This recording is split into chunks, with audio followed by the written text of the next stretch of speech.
Like Yeah. you're basically doing like between 1 to 5% of their HP bar. Oh, that is so dumb. Um,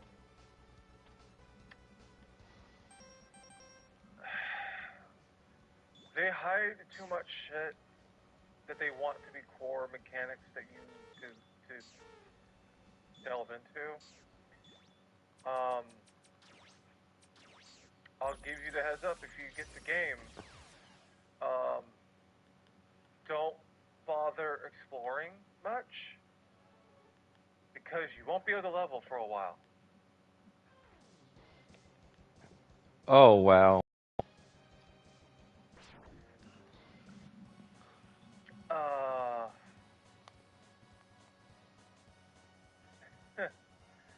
and my experience has been very different than most of the others I've spoken to who kind of stuck to the main path that the game kind of sets you on lightly. And I mean lightly, it's literally just an NPC who just says, you should go there. You should go to this place. And for most people, they just go to that place. All of my attempts, because of the boss that's in the way of going to that place, I would end up just roaming because I didn't know what else to do. Because I'm like, where are the weapons? Where's armor? Where can I go to reliably farm souls? Because everything I'm killing drops shit for souls. And I ended up in every instance. You seen Naked Gun movies? Yeah. My progression is the Naked Gun. Naked I Gun. am tumbling, falling over my ass and face, and the game is NPCs are like, you're the badass. I've literally been kidnapped.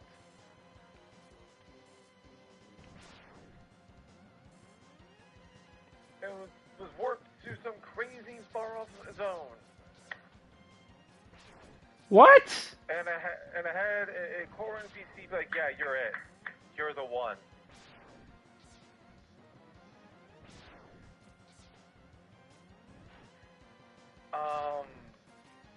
So like my progression has just been a fucking tumbling comedy show where every time I feel like, oh, is this something I could know? The place I got kidnapped to even had a insect pope who shot missiles at me. That is pathetic. And all I could do was run away because, hey, those missiles fucking murder my ass, but two, he's fucking strong. Huh. So like I'm just running around, kind of just aimlessly confused, no idea what I'm supposed to be doing in the game. Any sense of progression is fucked because I just seem to happen upon shit, and the game goes, yeah, you're doing it. The open world I fucking hate. Your opening area is just open fucking plains, which is a type I can't stand. And the majority of what you're going to be doing is running around from place to looking for things to do, going place to place, collecting fruits, flowers, killing bald eagles, rats. Well, I call them rats, but there's actual rats somewhere. Deer. Wait, deer? What? Yeah, most of the wildlife won't actually like attack you. There's a couple, but they only do like clearly like self-defense. So it just sort of feels like I don't have anything interesting to pull me in. It sounds like they weren't sure what to do with it, almost, if you know what I mean. Well, I don't know, because most people love this fucking game. Really? But yeah, the majority of people in the gaming community love Elden Ring. What are their reasons? Uh, they love the challenge. They love the exploration. Um,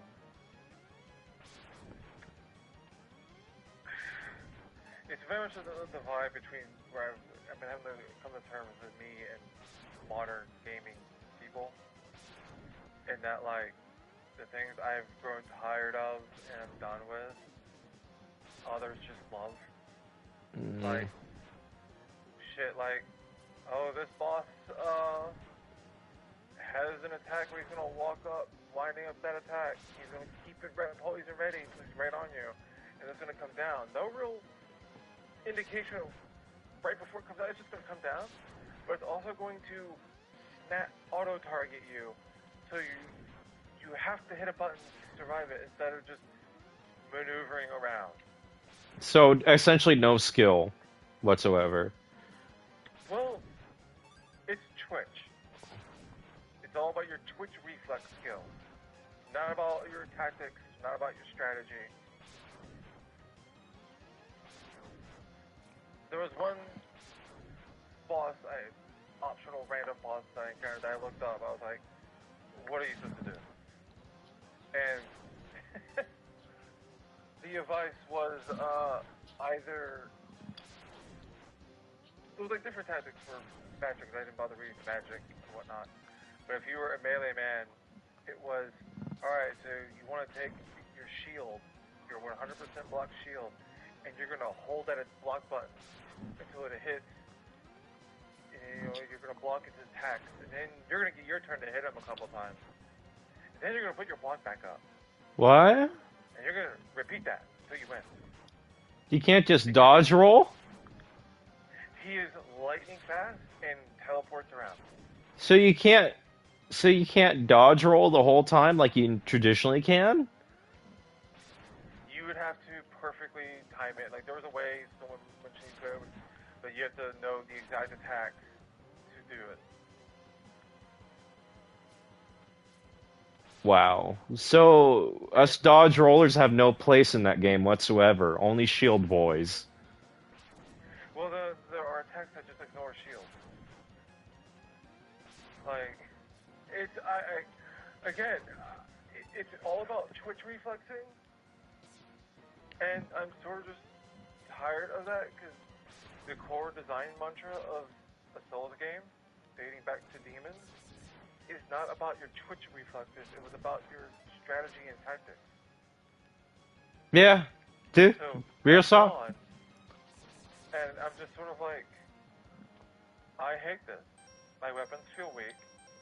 The upgrade material is like finding diamonds in the Antarctic The fuck? in terms of how rare they seem to be.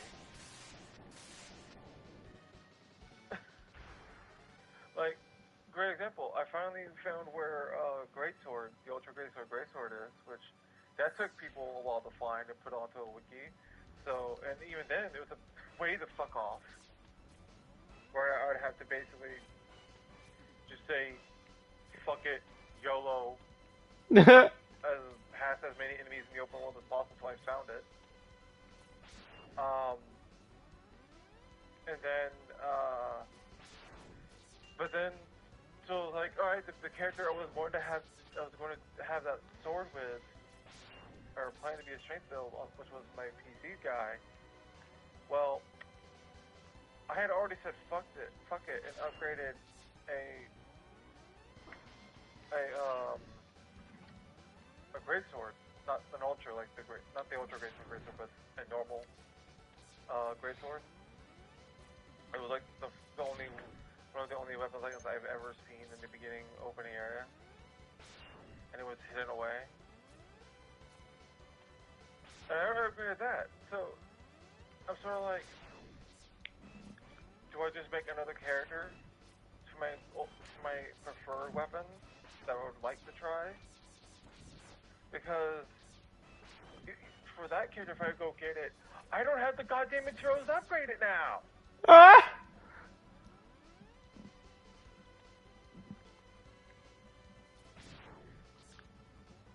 But starting over characters in this game, in Elden Ring, is a fucking nightmare. Because all the mechanics that it wants you to know and get. It's like, alright, I started my new character, I've done the tutorial area and shit, alright. Now I need to go to the place that lets me get the ability to level up. Then I gotta go back to a previous bonfire to have an NPC give me more shit. Then I need to go to some seemingly random bullshit cave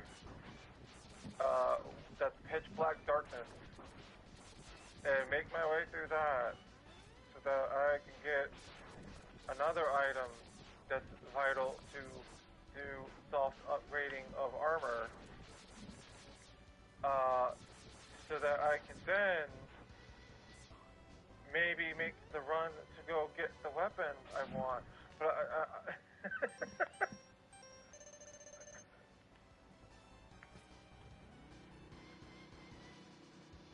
like, this game is very much designed for like a one-run thing. It does not want you starting new games a lot. That's pretty sad.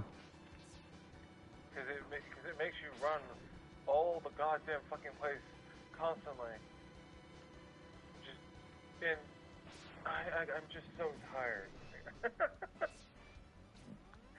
I feel so exhausted from just like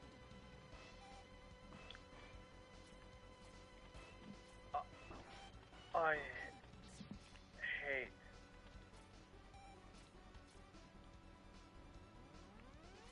just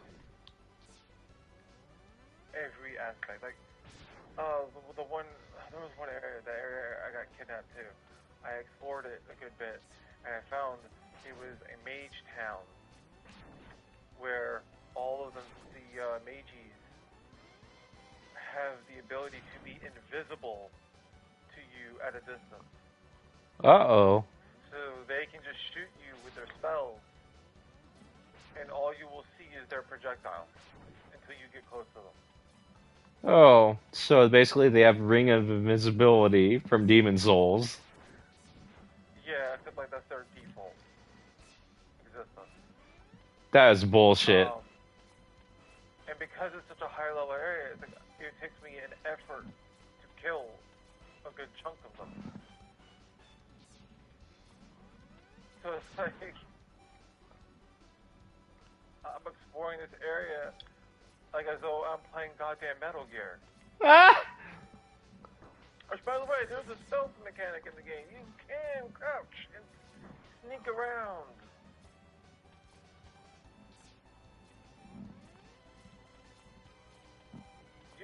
There's a jump button, which has become the bane of my existence.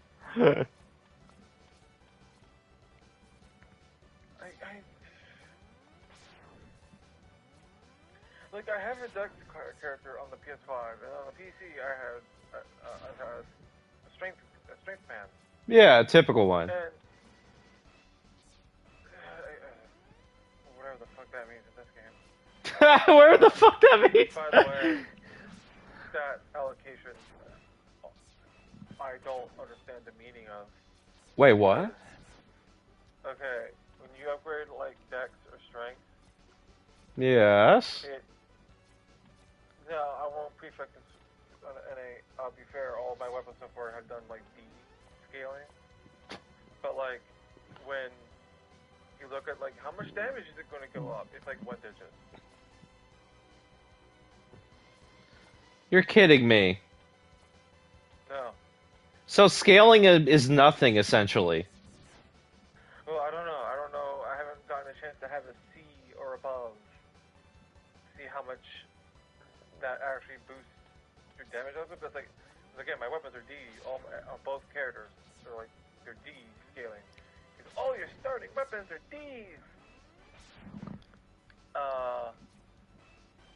But like, and there's like weird ways you can do the whole changing of standards, the quality, the depth, the strength, all that.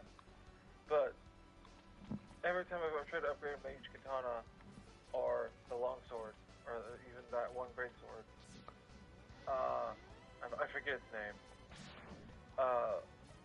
It's like one digit. And I'm just like, so when I'm upgrading my strength and or my dex, it's the damage number is going up by 1. That's pathetic. I just feel like the characters are so nerfed. I think it was done on purpose. Well, no, it is. Like, this is the thing. I have talked to people about, which is that I've been tired of, is difficulty for the sake of difficulty. I don't care about whether a game is fucking the hardest thing in the world. Yeah. The difficulty that came from that, or how it got there, was by making me feel like a weak, pathetic, nerf piece of shit. I'm not enjoying myself. Like I was talking to someone last night, or a couple, not last night, the previous night. One of the only bosses in games I've ever truly enjoyed from top to bottom are Dante and Virgil in DMCs 3 and 5. 4 counts a little bit. That's on Dante's like the only one, along with another boss, but you only get to fight him once, so it's kind of. But like, Dante and Virgil are the peak because they never just bullshit them up. It's virtually a PvP fight. Everything they can do, You can. is a variation of what you can do. Yeah, and all of your mechanics are viable.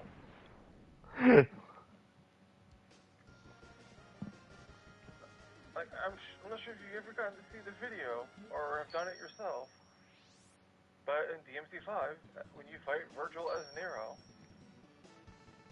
when he's flying, when Virgil starts doing his move where he's flying around the arena and comes at you, you can straight up use the Buster Arm, grab him, and throw him back down when he does the comes at you.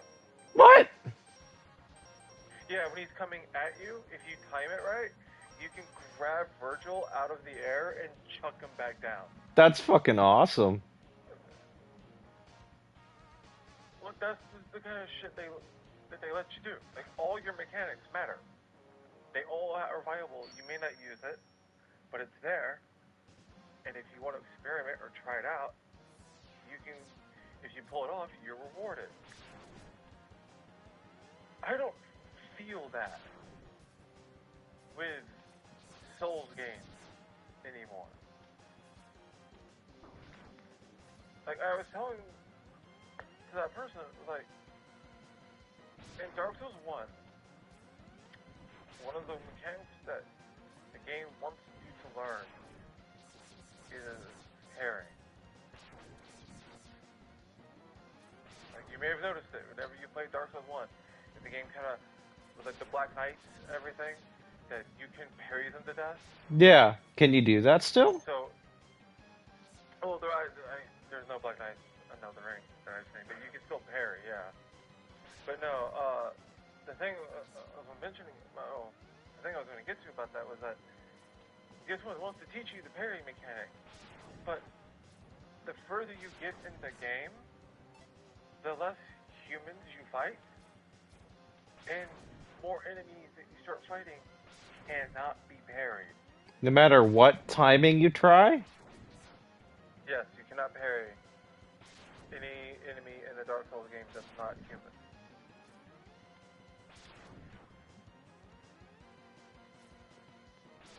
They are unparryable. Even the bosses. Like, in fact, this is what I was telling that person. One of the biggest takeaway lessons for me, and how my views contrast with Souls fans, is the final boss of Dark Souls 1. Gwen can be parried. Yep, I know, you can. And because you can parry him and win by doing that, the Dark Souls fanbase took that as Gwen was weak.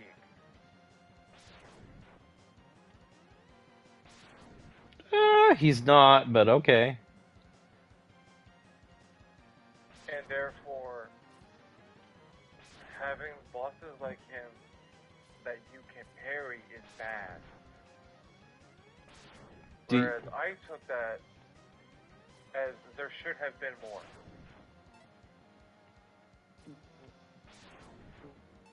Yeah, I second that. Instead of just hacking hacking away at the boss, it would be nice to have, like, actual skill, you know? Well, no, it's just option. Yeah. Like, dude, even Bloodborne, you can fucking parry some of the bosses. Cleric Beast being one of them. Yeah. The core example of it for me is Demon. It will always be. Can you do it with King Alon? I don't know if you can parry him. You probably can. But the main reason why I say Demon is... Alright. I believe it's the first or second boss in the Valley of Defilement. You can just kill with grenades. Yeah? And I don't take that as a negative, because that's a tactic. Yeah. When he's weak to fire, you have grenades, your brain connects the dots, and you go, I'll try this. Oh, it's working. Or you could arrow to death if you have the patience for it. The Guardian or whatever in the suit of armor, if you can time it right. You totally can arrow him to death. Or better yet, you can assassinate the lady and end the whole entire boss fight with a bow and arrow. Yeah. Like, for me, that stuff, when it's very clearly not exploit, but tactic and strategy that's in the game, I like, because it feels rewarding for letting the player use their head. Yeah, think outside the box on how to approach a situation. One of my favorite examples is the old hero. He's blind, so you put on the ring that gets rid of your footsteps. It's not even fair at that point. Like, you still have to be cautious, because he's going to be looking around for you, but he won't know where you are. I feel in the remake they beefed him up a little bit, but in the old one it was just child's play. That's just me personally. Yeah. But like, I haven't had a situation where I feel like I can think about much tactics-wise. Like, I even tried a mechanic that the game clearly wanted me to use on one of the main bosses that I've been stuck on. It's like, alright, well, I guess he's affected, but this isn't like super helpful. Okay.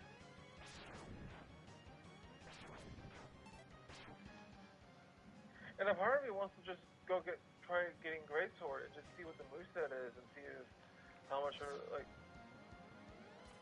will that be the weapon that makes me click with the rest of the game and enjoy it like everyone else. But at the same time, I'm like, well, so I try it on the PC version, and if I do that, do I go with a new character so I can have the fucking stones that upgrade the fucking thing? Or do I go with the character that I have on the PC version, get it, but not be able to upgrade the fucking thing? Or do I do it on the PS5 version and have the same problem of having to start a new character because that character on the PS5 version is a deck?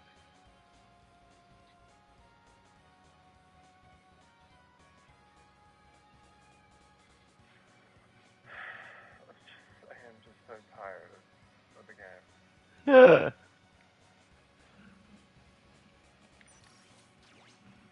Yeah. But you want to at least beat it and see what it's like, right?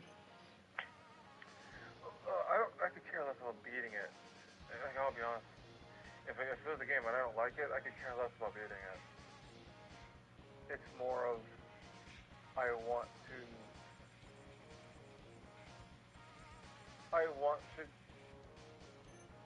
try and get to a point where it clicks with me.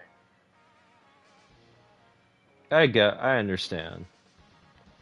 Because I've played and beaten all the other Souls games. Minus one if you count Sekiro. I have that thing finally. And that's this one game I didn't play, but every time I looked at it or watched it, I just could not care. Elden Ring is giving me that vibe. I mean, I kind of played it, but I mean, I like the voice acting and stuff. I mean, it's cool to play it fast paced, but I don't know. It's not clicking with me. It feels like a rhythm based game, you know? It is. Sekiro has a core foundation, which is the parry counterattack. Yeah. Nothing else matters in that game. That's kind of sad. That was actually one of Maximilian Dude's biggest problems with it. And when he will still cite that while he enjoyed the game, it has zero replay value to him.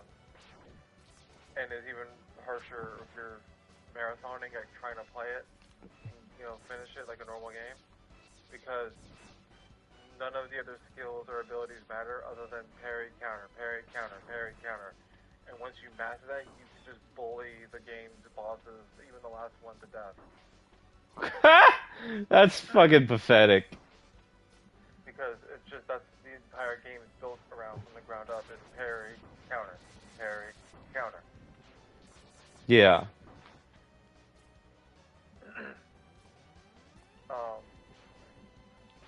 I don't care for it, and I don't care for this world, and I've got the same feeling with Elden Ring. I don't care for a lot of these mechanics they have in the game. I don't care for this world.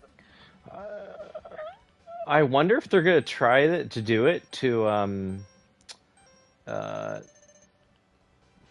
Bloodborne 2 if they ever do it. I'm very curious. If there is even going to be a Bloodborne 2.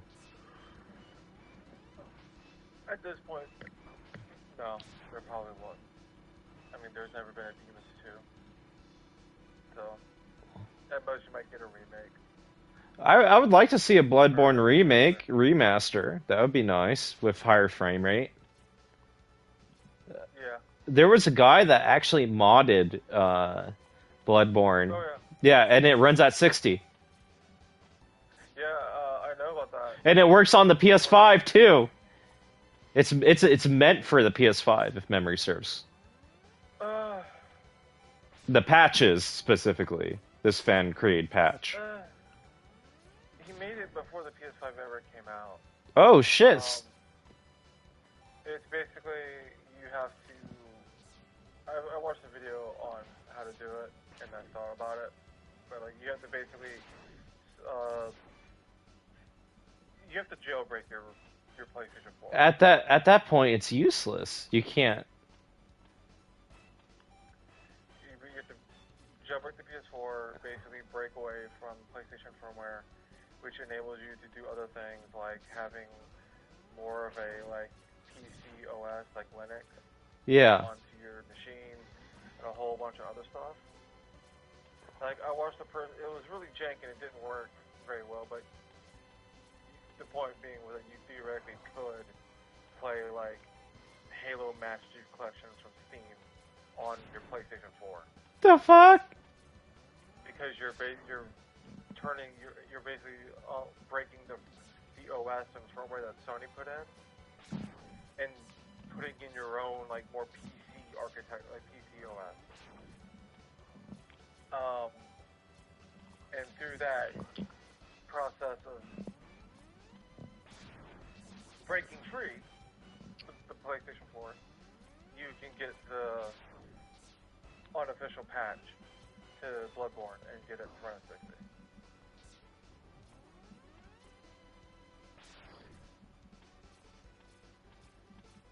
So it's like a step process where you have to be sure, you have to know, like, you have no interest in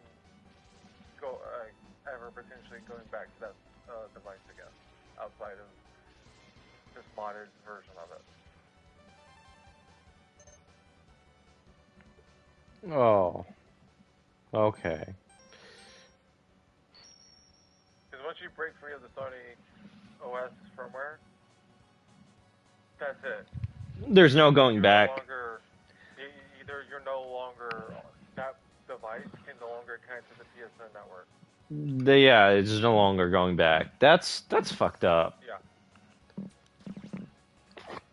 I don't see why whoever's developer studio's in charge, they need to, you know, do the right thing and I don't know, release a patch for PS5 or something. I highly doubt they will, but you know. Oh, for the game, yeah. Yeah. That's what everyone was wanting.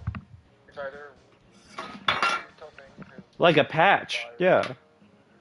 patch the game to get us run 60, either on PS5 or PS4 Pros and 5, like extension, or release the game on PC. Yeah.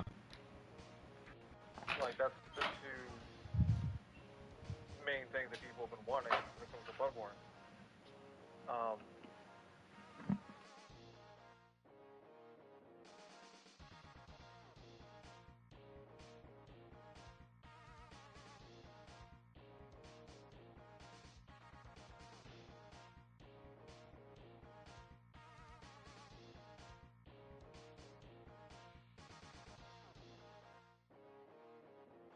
What's up? Yeah. Remind me, you have a PS2 and a Dreamcast. Yes, I do. Okay. Your Dreamcast. How do you hook it up to your monitor? Nope, not yet. Why? Oh, you're unable to hook it up. I need a HDMI port or something, basically. Okay. Your PS2? Same deal. Okay. Hold up, hold up. I gotta take my sweater off.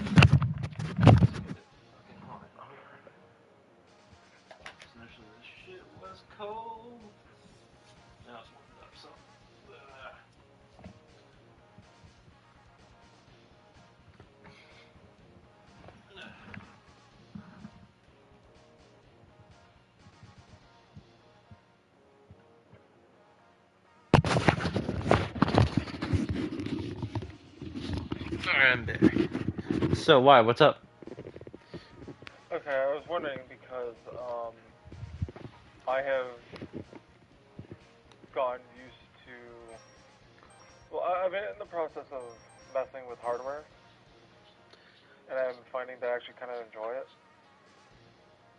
Um, so, for example, I could modify a Dreamcast so you could hook in a memory card, SD card, or a hard drive, and that can hold all your games. Oh, that would be So awesome. that's what I did to my Dreamcast. My last mod to the Dreamcast has a Terra Onion. So I have, I think,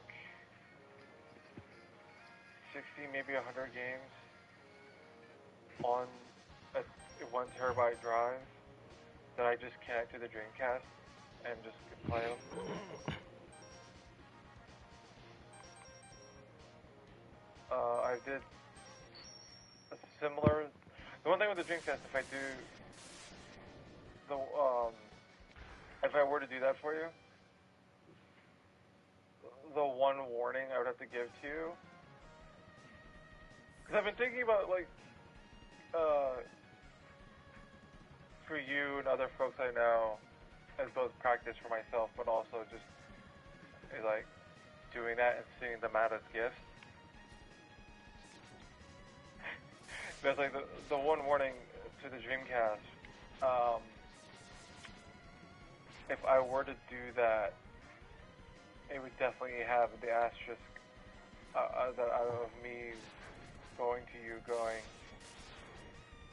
do you own Dreamcast games? If the answer is yes, I need the list. Okay. Because for the Terra Onion, and for any of those kind of devices, I am removing the disk drive. Oh. So you'd have to re-download them and shit. Well, I would download them to like a drive or something for you, Oh. like the ROM. Yeah.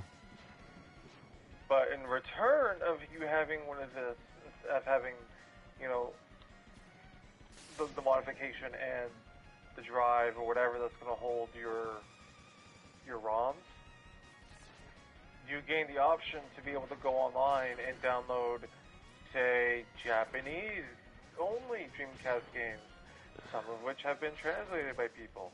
Ooh. So you get more options of what to do with your Dreamcast. Yay. It's just you have to be cool with losing your disk drive. Okay. No problem. It also means you don't have to worry, like in the case of this kind of mod. The other upside for you is if there's ever a game you were like, I want to play this, and then you're like, oh, but it costs like $100. Not anymore, it won't. Just go online and find the ROM. No, that's fine now. Play Ill Bleed? No problem. Yeah. And then for the PS2, what type of PS2 do you have? A PS2 Slim, the silver one. Okay. That's both easier, but it's slightly more complicated. So PS2 modifications aren't really super hardware for the most part. It's more about software. For example, the PS2 I have hooked up now to my setup is a classic PS2 that has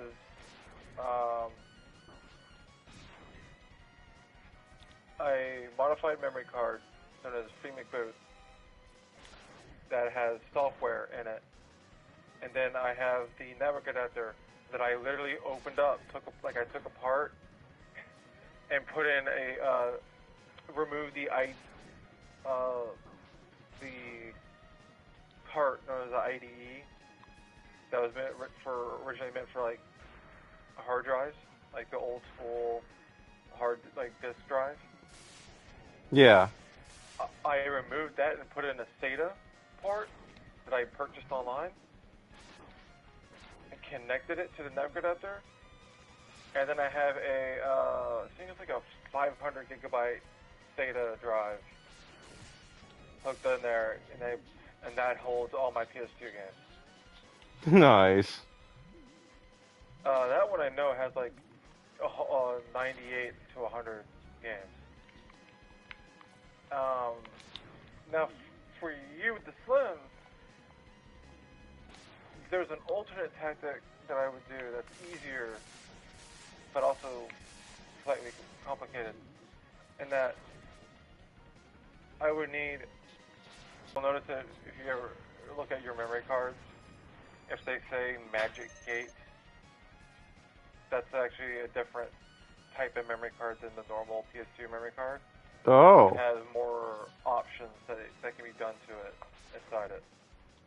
So we need one of those, and then I would basically be making a copy of FreeMakeBoot onto it, and then installing OPL, which is a software service that basically finds and runs your games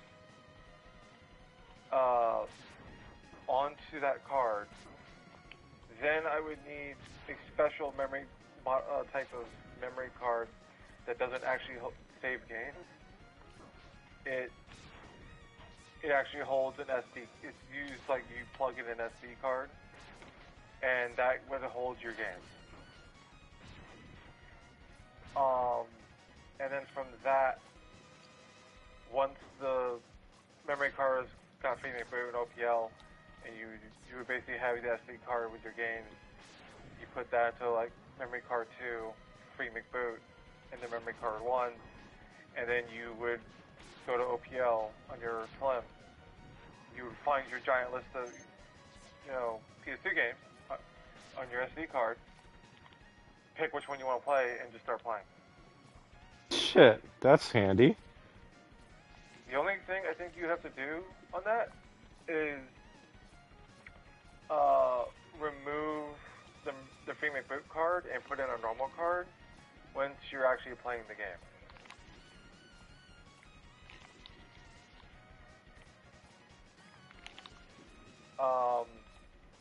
And that option is the best the Slim can have, because it doesn't have the network adapter option. The other option that you do have on the Slim that's easier is you would just buy FreeMakeBoot on a card that has FreeMakeBoot, and then you would put your games into a USB, and then you plug the USB into your Slim, and then you would play that way. There's only one problem with USB, and it's the main reason why I ended up going more of the hardware modifications for my PS2. Yeah.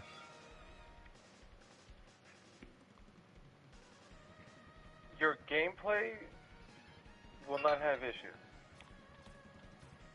It will take longer to load, and you will have stuttering during any cutscene, like FMV. Oh. The reason for that, and it can't be fixed with USB, is that the PS2 uses a USB 1.1.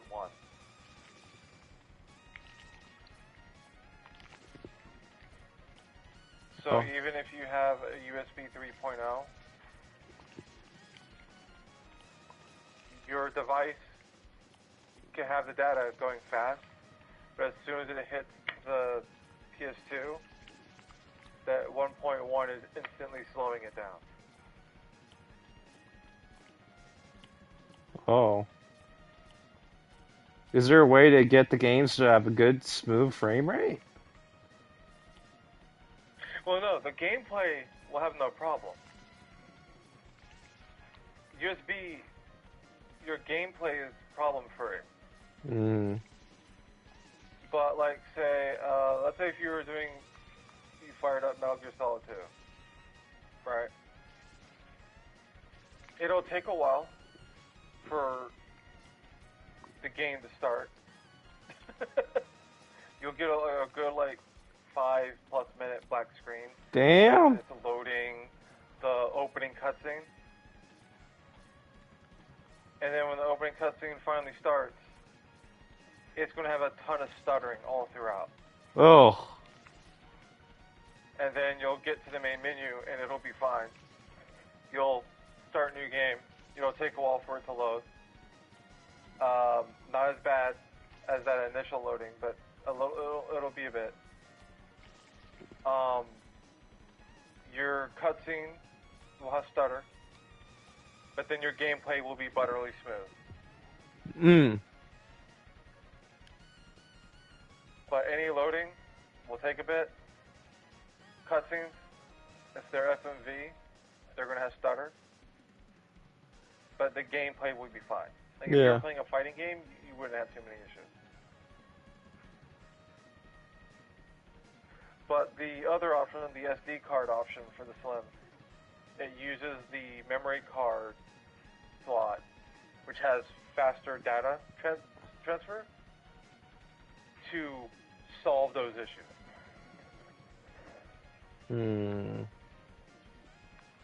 That's why it's a bit more of a process, but it gives you like a much better experience where there's faster loading, no stutter.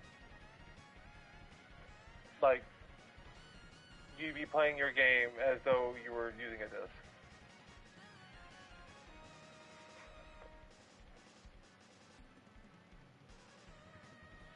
I've done a lot of research on this shit because, like I said, I've been finding that I actually enjoy taking machines apart and modifying them to make them run better than they were intended. I don't see why Sony can't do the world a service and do that. But hey, it's dead. They don't want to do that. The sad thing is, people have forgotten this. I haven't.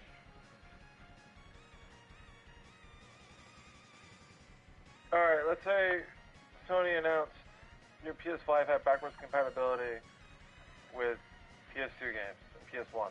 All of it. Right? Metal Gear is going to be unplayable on your PS5.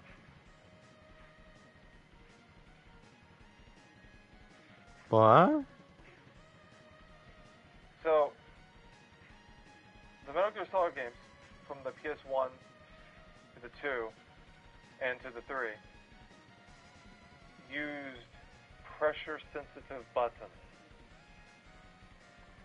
So, you may remember how you did a lot with your face buttons, right?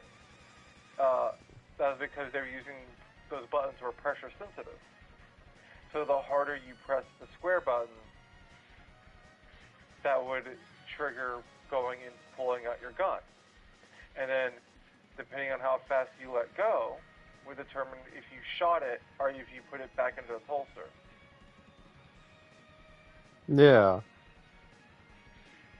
The 4 and 5 don't use pressure-sensitive buttons. They dropped that. At most, the 5 has pressure-sensitive triggers and shoulder buttons.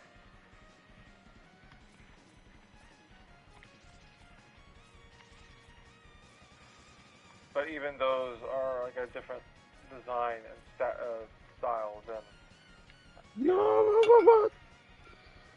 Sorry, I saw that bullshit. What is that magical bullshit? So, any game that used pressure-sensitive controls will be unplayable on a 4 and 5. It was also why the Metal Gear Solid collection was near unplayable on the 360, because the 360 didn't have pressure-sensitive buttons. Thus, the de facto console choice to play the Metal Gear Solid collection was the PlayStation 3 because they had pressure sensitive buttons. Don't forget the Vita. The Vita was a good spot for it. Yes. Yeah. I think the Vita has sensitive buttons as well. But yeah. Oh, okay.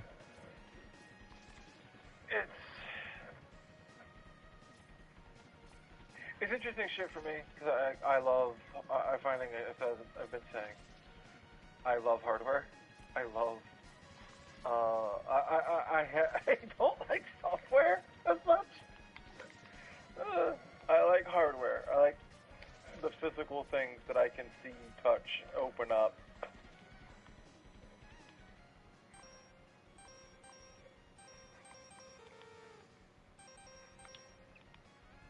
Yeah, I get it. And one thing that's been fun, or was fun for, I was playing for a bit as on the PS2, was X-Files Resist or Serve, Ah! which is surprisingly a good game. What pisses me off is there's some PS2 exclusives that I want to play. There's one called Hungry Ghosts.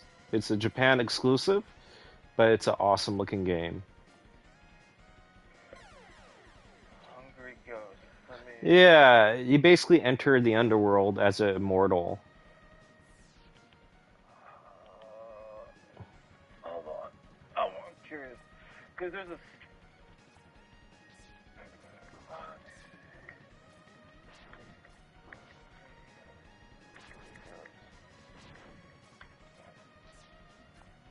Yeah, it's like a first person hack and slash. Ah.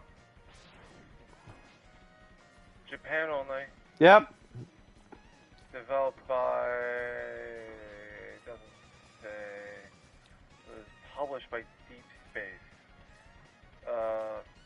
And Sony Computer Entertainment? Mm-hmm. Cool. So I'm gonna save this on my ROM because one of the main sites I go for ROMs has it. Yeah, they have an English translation too, by the way, I think. On here they don't say there is. Let me see a comment if there's anyone that says. Oh, no, it has. 3 months ago, someone was mentioning that's not been translated. Really? Yeah. Oh, I heard otherwise. Okay. I guess. I have to look at see if it's out there somewhere. I thought that there was. Maybe I'm wrong. Shit. maybe I'm thinking of Dark Tower 2 on the PS2. There's a sequel to Dark Tower, a From Software game. I think that's what it's called. Okay, not on this site. Okay. Let me. There's probably I'll tell you. There's like the site. One of the sites I go to, or my main one. No, Shadow Tower 2. My bad. Oh. Shadow Tower Abyss. That's what it's called. Oh, I think.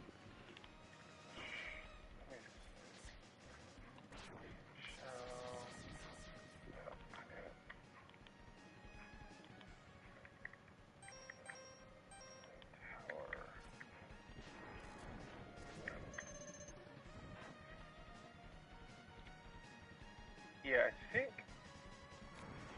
I can't tell if I have this one on my PS2. I might. Let's save it anyway, just in case. But yeah, it's on here. Nice. Yeah, because the site I go to mainly, they're still uploading stuff, and they get like stuff that's Japan only, stuff that's been, if they find one that's an English patch, or even like other languages. Like there's some games they have on here that are like that they have been patched. Some games they'll have say if there's an English patch, they'll pick up the English patch. but they'll also, if they find it, like a Spanish or Italian patches as well Yeah. for people of different languages. Um, but yeah, it's been kind of like one of my main go-to sources. Like there's other sites I have as well on my repertoire for some stuff, but this one particular site has like they do such a good job of finding the ones where they patched, to different languages. Can you actually pay people to patch your game to a different language? Maybe, but I don't know. I've Uh, not heard of that. For the most part, in the retro scene, people who do stuff, they do it for they're free doing it. typically, out of passion. Well, they're doing it out of the love. Yeah, the passion. Yeah, yeah. Like for example, the site has one of the has Final Fantasy X Spanish, where it's like the American version, but translated to Spanish, Yeah. which I appreciate. I think that's cool. That They didn't get people Final would Fantasy X, I guess. or for example, on my PS2, I have the Xeno Saga games because I never played them. Right? I never had much interest, but I've always heard how rabid that fan base is. Right? So I was like, when I was doing all this, I picked them up. And I was like, in case I ever feel like giving these a try. Right? However, I didn't just pick them up. I specifically picked up modified versions that were undubbed and uncensored. Nice. On that site. Uh, yes. Because people were pointing out for Xenoblade, not Xenoblade, people were pointing out for Xenosaga 3, the last one, that the American version had censored scenes that made the story more confusing and convoluted. Oh. So I went and got the uncensored versions, which are also undubbed. So it's the American versions, but everyone's going to be speaking In Japanese audio. Yep. Yeah. Um, but like I got the uncensored version, and I was like, well, I'll I'll see these uncensored and unchanged. Let me experience this The the way best it's meant way to be. possible. Yeah. So I'm giving them the fair shot if I get that far, right? Yeah. So yeah, I love doing shit like that. I have Armor Trooper VTOM, the PS2 game. What? There's a game? I have, yeah. Is it good? I've only messed with the tutorial so far, but I like it. You can actually get in and out of the mech and run around.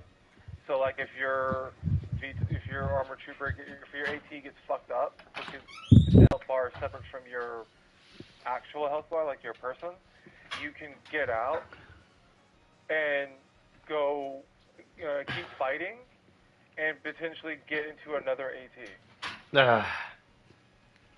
And it's an action game, so you have control of the wheels, and it feels really good when you're in wheels mode, just skating around. How's oh, that's another thing I forgot to mention. Front Mission. I think there's exclusive Front Mission games on the PS2. I have to look.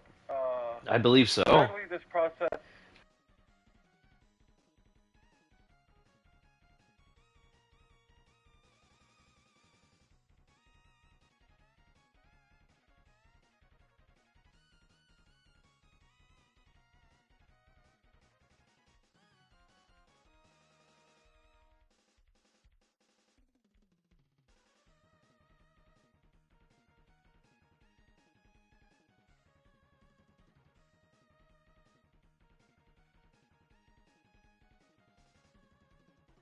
So,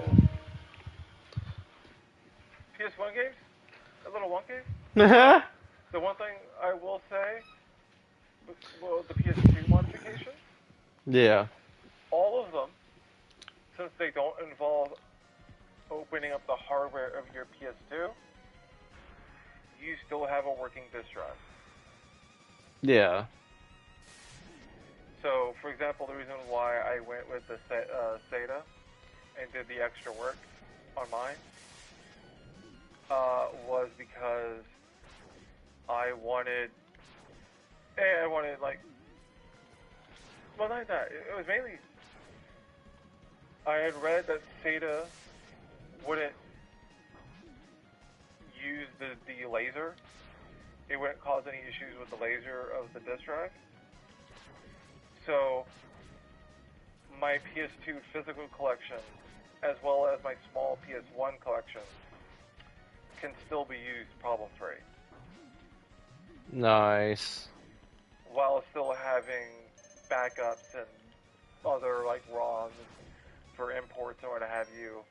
Like Initial D. I have Initial D and 2 single-player Capcom JoJo games on that PS2. And the JoJo games are English translated. I bet they're good, huh? Are they? I haven't gotten around to them, but like everyone praised them, and they're like beat 'em ups, or like they're action games. Dude, I love those. And the first one is Phantom Blood, and the other one is oh god, it's Part 5, the Golden. Oh yeah. Giorno. Yeah. Yeah.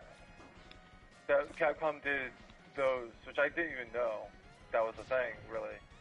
I knew that there was a JoJo game on PS2, but I didn't realize they were single player. Yeah, and they were that far into it. Yeah, and it was Capcom. So I got those, and yeah, I also got Initial D. Did you ever oh shit. Did you ever find any good actual PS2 emulators out on the PC or no? There's none yet. So there are. The only catch I will say is that one, you may always encounter an issue here and there, just because it is emulated, it's not actual hardware. Two, if you ever run into a game that used pressure sensitive buttons, unless you have a controller that has pressure sensitive buttons, you are fucked. Yeah. So it's definitely harder for me to like fully recommend. Majority of the games I'd be playing wouldn't, honestly. Mm-hmm. You know, like shit that I can't get, mainly sort of things. So PSX2 would be the one you want, and that also works, I believe, with RetroArch. And if you ever get your Steam Deck, it supports RetroArch. Oh, nice. The one crazy innovation of emulation that I can much more support is PSX3, which is the PS3 emulator. And the main reason why I have more support for that than those other PS2 and whatnot is that PS3 majority of those games didn't use pressure sensitive buttons, for one thing. And two, because it's so close to modern, because it was the birth of the HD era, it's not as hard on hardware.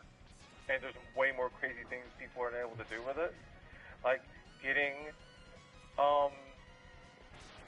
Asura's Wrath with 60 frames per second and 4K resolution. The fuck? With no screen tearing. I bet they could do that with Just Cause 2. Make it nicer. Yeah.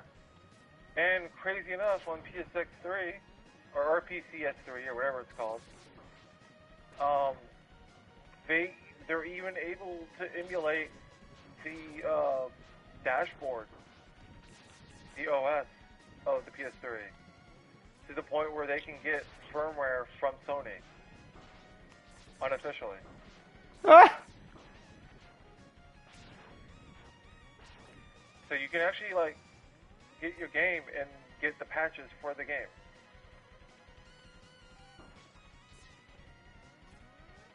Like you would on the PlayStation 3. That's crazy.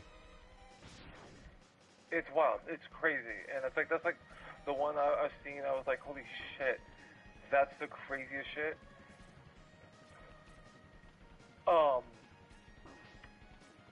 You might get like one or two issues, depending on, because it is using a lot of hardware.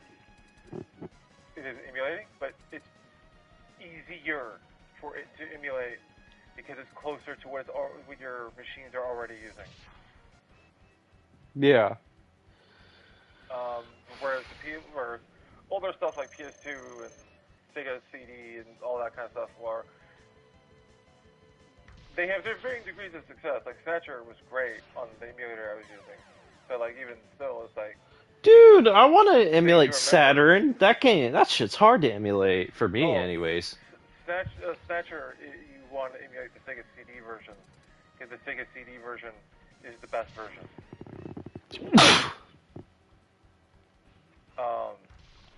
It it had the best visuals. There was not as much gore censor, and it had a much better soundtrack. Because Snatcher gets fucking wildly violent, Eh, like super early. Like one of the very first things you'll see is the corpse of a guy who had his head torn off. yeah.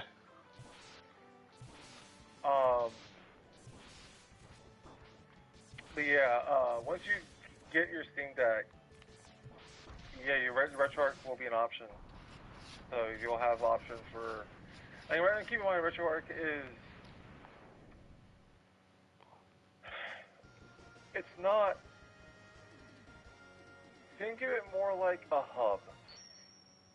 So once you have RetroArch, you still need to go out and find the BIOS and the emulator that you want to use. So, say you have